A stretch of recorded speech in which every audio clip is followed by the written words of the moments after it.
Today, we're going to look at the top 10 awesome timepieces Tom Holland has collected over the years. Starting our countdown is where it all began. Before Tom Holland became Spider-Man and a global superstar, he was just a 20-year-old actor attending his first Comic-Con in 2016. The Marvel Cinematic Universe had just announced him as the new Peter Parker. He was a young British actor who was standing on the edge of worldwide fame, and what was on his wrist? A $350 Nixon Sentry steel in all black. This watch is pretty affordable compared to what he wears now. It had a simple 3-hand layout with a date window housed in a stainless steel case. Let's just say it was a basic watch with quartz movement, but perfect for a young actor just starting out. Nixon doesn't make this model anymore, but it shows that Tom started with humble beginnings, just like his character Peter Parker. Tom's taste quickly evolved from affordable quartz to something with a serious horological pedigree. Up next at number 9 is the Rolex Submariner, nicknamed the Kermit. Rolex is known for making watches that last forever. The Submariner is one of their most popular models, with a history dating back to 1953. Tom clearly upgraded his watch game with the Submariner as his career took off. It's also called the Kermit because the bezel is bright green, like the famous Muppet character. Surprisingly, this watch can go 300 meters underwater and it's built like a tank. It retails at $10,550, but on the secondary market you're looking at $20,000 to $23,000 due to Rolex's insane demand and limited production. And if you thought a green bezel Rolex was cool, wait until you see Tom's next watch. Another Rolex in Tom's collection is the GMT-Master 2, nicknamed the Batman. The watch got that nickname because of its blue and black bezel colours that immediately remind you of Gotham's Dark Knight. It's fitting that Spider-Man himself would wear a watch nicknamed after another superhero. Tom's reference, 126710 BLNR, features a 40mm stainless steel case, and it's powered by Rolex's Caliber 3285 movement, which was introduced in 2018. Most people think it's perfect for someone like Tom, who travels all over the world for movie premieres. The GMT function means he can track 2 different time zones at once, so he'll know what time it is in London and Los Angeles simultaneously. This has made the watch become super popular and hard to find. People are willing to pay way more than the $21,000 original price just to get their hands on one. No wonder Tom loves it. Wait, have you already fallen in love with tracking 2 time zones on your wristwatch? Then you need to check out Tom's sports watch that took luxury to a different dimension. Coming in at 7 is the TAG Heuer Monaco Titan. The TAG Heuer Monaco is legendary in the watch world, immortalized by Steve McQueen in the 1971 film Le Mans. It's one of the most recognizable watches ever made. Even Tom's version of the Monaco Titan is a limited edition restricted to only 500 pieces worldwide. What makes Tom's version special is that it's made from titanium instead of regular steel. Our guy wore this to the Monaco Grand Prix, which is absolutely perfect. The Monaco watch was specifically designed for Formula 1 racing. It's one of the most prestigious races in the world, held on the narrow streets of Monte Carlo. Wearing a Monaco to Monaco shows Tom understands watch culture and appreciates the heritage behind his timepieces.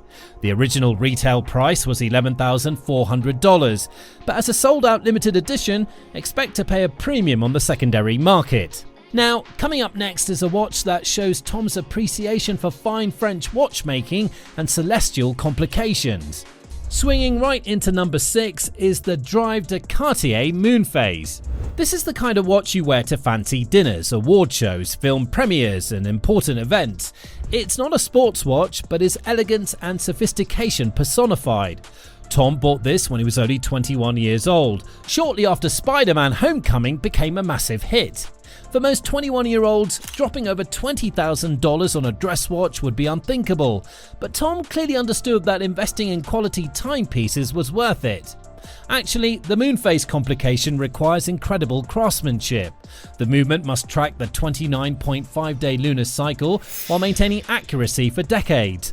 Cartier executes it perfectly, as you'd expect from a mason with over 170 years of watchmaking heritage. With a retail price of $20,700, this watch shows that Tom's taste matured incredibly fast as his career took off. However, Tom's love affair with Cartier doesn't stop there. If Tom Holland has a signature watch, it's the Cartier Santos. He's been photographed wearing this piece at airports, casual dinners, press events, and even just walking around London.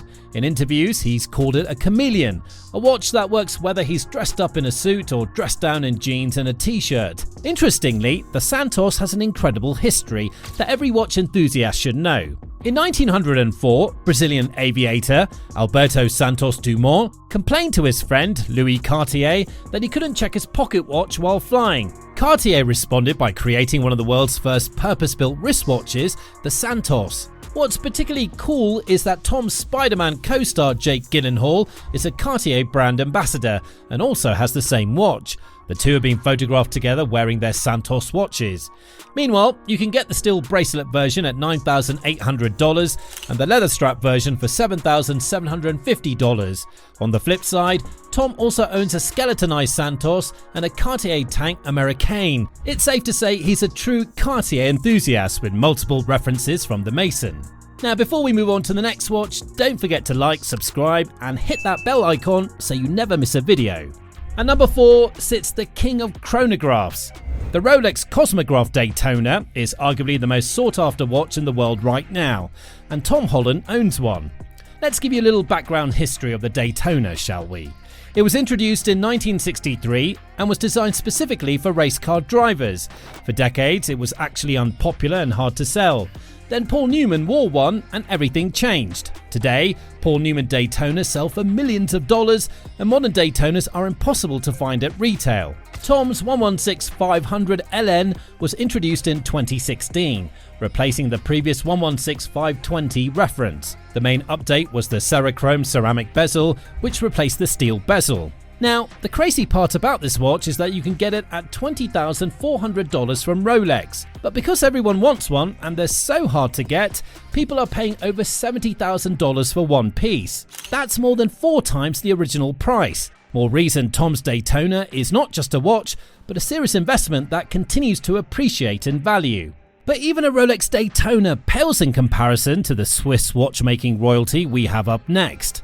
The bronze medal position goes to not one, but 2 Patek Philippe Aquanauts.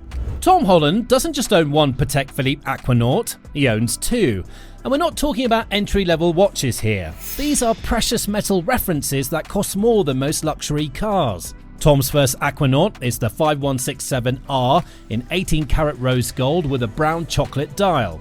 Our Spider-Man has famously called this his daily beater, which is absolutely hilarious because this watch retails for $61,850. However, on the secondary market, it trades between $135,000 to $160,000. Moving on, his second Aquanaut is the 5168G in white gold with a gorgeous gradient blue dial. You can buy it at a retail price of $66,900. Meanwhile, people have been getting it at $150,000 to $170,000 on the pre-owned market. Now, you think the Patek Aquanaut is the ultimate flex? Tom's next watch rewrites the rules of what a wristwatch can be. Our runner-up is the Piaget Altiplano skeleton in white gold.